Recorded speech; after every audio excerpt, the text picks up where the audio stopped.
ഞാൻ കെയർ റൂമിൽ നിന്ന് 2 ദിവസം മുന്നേ ഒരാളെ കണ്ടിരുന്നേ. അപ്പോൾ അയാൾ പുതിയതായിട്ട് വന്നതാണ് നമ്മളെ കെയർ റൂമിലേക്ക്.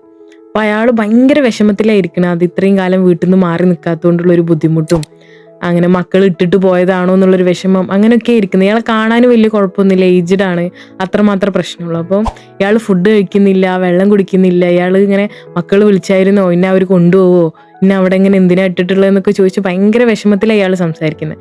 അപ്പോൾ നമ്മൾ അയാളായിട്ട് സംസാരിക്കുന്നുണ്ട്, അയാൾക്ക് വേണ്ട അഷുറൻസ് ഒക്കെ കൊടുക്കുന്നുണ്ട്. പക്ഷേ അയാൾക്ക് അതൊന്നും ഏൽക്കുന്നില്ല. അയാൾക്ക് എങ്ങനെയെങ്കിലും മക്കളെ കണ്ടാൽ മതി, ഇവിടുന്ന് എങ്ങനെയെങ്കിലും പോയാൽ മതി. അങ്ങനെ ഭയങ്കര ഡിപ്രസ്ഡ് ആയിട്ടാണ് ഇയാളെ ഞാൻ പരിചയപ്പെടുന്നത്. 2 ദിവസം കഴിഞ്ഞപ്പം കെയർ റൂമിലത്തെ ഒരു സ്റ്റാഫ് വന്നിട്ട് പറഞ്ഞു, ഇയാൾ ഇവിടുന്ന് മൂവ് ചെയ്യാണ്, അവിടുത്തെ ഫാമിലിക്ക് വരുന്നത് നോക്കാൻ പറ്റുന്നതിനേക്കാളും ദൂരത്താണ് ഇവർ.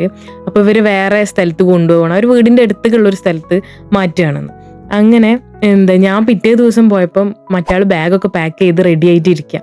പിന്നെ കണ്ടപ്പോൾ തന്നെ എന്നോട് ഓടി വന്ന് പറഞ്ഞു, ഞാൻ പറഞ്ഞില്ലേ എൻ്റെ മക്കളിന്നെ അങ്ങനെ ഇട്ടിട്ട് പോകുന്നില്ല, അവരിന്ന് വിളിക്കാൻ വരും, അപ്പോൾ ഞാൻ എൻ്റെ വീട്ടിൽ പോവുകയാണ്, ഇനി നമ്മൾ കാണുമൊന്നുമില്ല എന്നൊക്കെ പറഞ്ഞ് ഫുൾ ബൈ ഒക്കെ പറഞ്ഞു.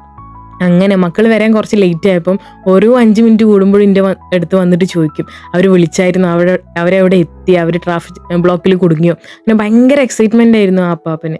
അങ്ങനെ വെള്ളം കുടിക്കുന്നില്ല, ചോറ് കഴിക്കുന്നില്ല, അവരൊന്ന് കണ്ടാൽ മതി, എന്നിട്ട് വീട്ടിൽ പോയാൽ മതി. അങ്ങനെ ഭയങ്കര ഒരു സന്തോഷത്തിലിരിക്കുകയായിരുന്നു. പിന്നെ കുറച്ച് കഴിഞ്ഞപ്പോൾ ഒരു ഫാമിലി വന്നു, ഇവരുടെ ബാഗൊക്കെ എടുത്തു കാറിൽ വെച്ചു.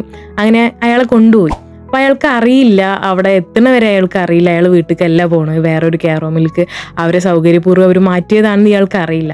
അപ്പോൾ അത് ആലോചിച്ചപ്പോൾ ഭയങ്കര വിഷമമായി. അയാൾ ഈ റിയാലിറ്റി അറിയുമ്പോൾ അയാൾക്കത് എന്തൊരു വിഷമമായിരിക്കുന്നു. ഓരോ മനുഷ്യന്മാരും ജീവിക്കുന്നത് അത്രയും ട്രസ്റ്റിലല്ലേ. അപ്പോൾ ഈ വിശ്വാസം കണ്ട് ഇല്ലാണ്ടായ മനുഷ്യന്മാരെങ്ങനെ ജീവിക്കുക, അത് ആലോചിച്ചപ്പോൾ ഞാൻ ഭയങ്കര സ്റ്റക്കായി കുറേ നേരം നിന്നു. അപ്പോൾ നമ്മളെല്ലാവരും ജീവിക്കുമ്പോൾ മറ്റുള്ളവരുടെ ട്രസ്റ്റ് നമ്മൾ എടുത്തിട്ടുണ്ടെന്നുണ്ടെങ്കിൽ അത് കളയാണ്ടിരിക്കുക, അവരത്രയും ട്രസ്റ്റിൽ നമ്മൾ കൂടെ കൊണ്ട് നടക്കുക എന്നുള്ളതാണ് പറയാനുള്ളത്.